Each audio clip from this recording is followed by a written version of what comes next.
Ravi de vous retrouver. Bienvenue à cette nouvelle édition de votre programme hebdomadaire Questions égyptiennes.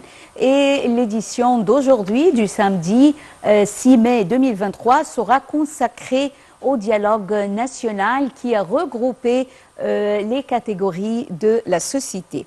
Mais avant de commencer notre débat d'aujourd'hui, nous allons voir ensemble un commentaire concernant le président Abdel Fattah el-Sisi qui avait reçu aujourd'hui Mike Turner, président du comité du renseignement de la Chambre des représentants des États-Unis, à la tête d'une délégation des membres du Congrès. Au cours de la rencontre, le président el-Sisi a mis l'accent sur l'importance de la reprise des négociations entre les parties palestiniennes et israéliennes afin d'établir un règlement juste et global, soulignant les efforts acharnés de l'Égypte pour stabiliser le calme entre les deux parties ainsi que les initiatives pour la reconstruction de Gaza. Un commentaire de Chérif Boussela.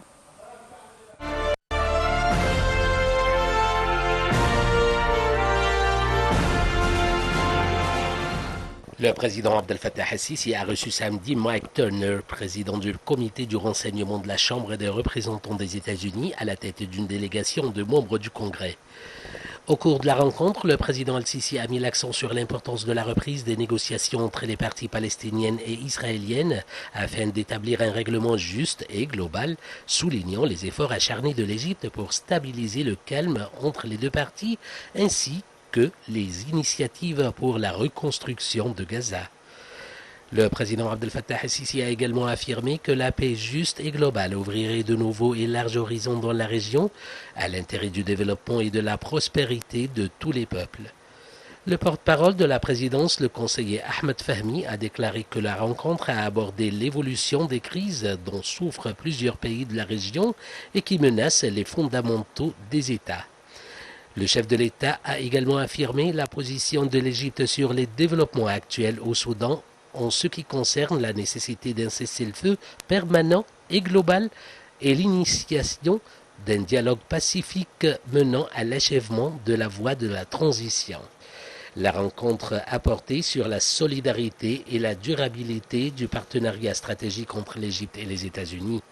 À cet égard, le côté américain a affirmé le rôle joué par l'Égypte en tant que pilier de la paix et de la stabilité dans la région, ainsi que son rôle pionnier dans la lutte contre le terrorisme qui nécessite la poursuite et le renforcement de la coopération et de la concertation entre l'Égypte et les États-Unis à tous les niveaux.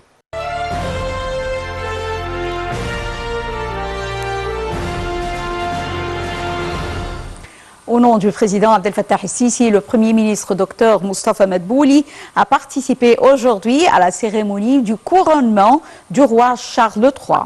Dr Madbouli a transmis au roi Charles les félicitations du président el-Sisi, souhaitant au peuple britannique paix et prospérité. Le roi Charles a pour sa part exprimé ses remerciements à l'Égypte et ses dirigeants pour leur participation de haut niveau lors de la cérémonie de couronnement, louant les relations entre les deux pays. 8 mois après être devenu roi, Charles III a été couronné aujourd'hui à l'abbaye de Westminster lors d'une cérémonie religieuse grandiose devant près de 2300 personnes. Un commentaire. Le roi Charles III a été couronné aujourd'hui à l'abbaye de Westminster à Londres lors d'une cérémonie chrétienne pleine de pompe et de solennité, 8 mois après la mort d'Élisabeth II. Point d'orgue de cette consécration préparée sans grand enthousiasme populaire et l'archevêque de Canterbury a posé sur la tête du souverain de 74 ans la couronne de Saint-Édouard en or massif et serti de rubis.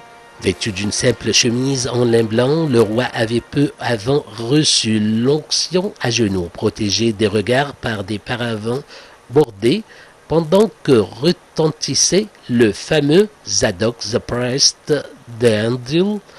Il a réapparu aux yeux de l'assistance et des centaines de millions de téléspectateurs attendus pour revêtir la super tunica, manteau en soie enveloppé de fines pièces d'or, puis le manteau impérial en étoffe d'or. L'étole royale sur les épaules, le gant du couronnement en cuir blanc enfilé sur une main, le roi a ensuite reçu la couronne de plus de 2 kilos utilisée pour tous les couronnements depuis 1661.